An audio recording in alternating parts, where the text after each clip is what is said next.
ജനലക്ഷങ്ങൾ ഒഴുകിയെത്തി ചെട്ടിക്കാട് വിശുദ്ധ അന്തോണീസിന്റെ ഊട്ടുതിരുനാൾ ആഘോഷം ഭക്തിസാന്ദ്രമായി. തീർത്ഥാടകരെ നിയന്ത്രിക്കുന്നതിനും വാഹനങ്ങൾ കടത്തിവിടുന്നതിനും പോലീസും വോളണ്ടിയർമാരും നന്നേ ബുദ്ധിമുട്ടി.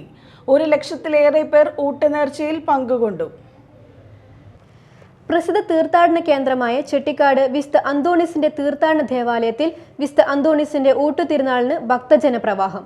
പുലർച്ചെ മുതൽ തന്നെ മൂത്തകുന്നം ചെട്ടിക്കാട് തീർത്ഥാടക പാതയിൽ ഭക്തജനങ്ങളുടെ തീർത്ഥാടക വാഹനങ്ങളുടെയും വൻ തിരക്കാണ് അനുഭവപ്പെട്ടത്. ഗതാഗത കുരുക്ക് ഒഴിവാക്കുന്നതിനായി വലിയ വാഹനങ്ങൾക്ക് ഗതാഗത നിയന്ത്രണം ഏർപ്പെടുത്തിയിരുന്നു. തിരുശേഷിപ്പുകൾ വണങ്ങുന്നതിനും ഊട്ടുനേർച്ചയിൽ പങ്കുകൊള്ളുന്നതിനുമായി അയൽ സംസ്ഥാനങ്ങളിൽ നിന്നടക്കം നാനാജാതി മതസ്ഥരായ വിശ്വാസികൾ ചെട്ടിക്കാട് ദേവാലയത്തിലേക്ക് പ്രവഹിക്കുകയായിരുന്നു. തീർത്ഥാടകരെ നിയന്ത്രിക്കുന്നതിനും വാഹനങ്ങൾ കടത്തിവിടുന്നതിനും പോലീസും വളണ്ടിയർമാരും നന്നേ ബുദ്ധിമുട്ടി. രാവിലെ 10-ന് കോട്ടപ്പുറം രൂപത മെത്രാൻ ഡോക്ടർ അംബ്രോസ് പുത്തൻ വീട്ടിൽ ഊട്ടുനേർച്ച ആശീർവദിച്ചു.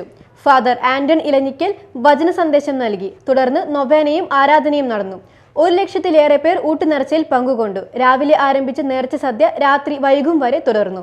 Media time, Kodungallur.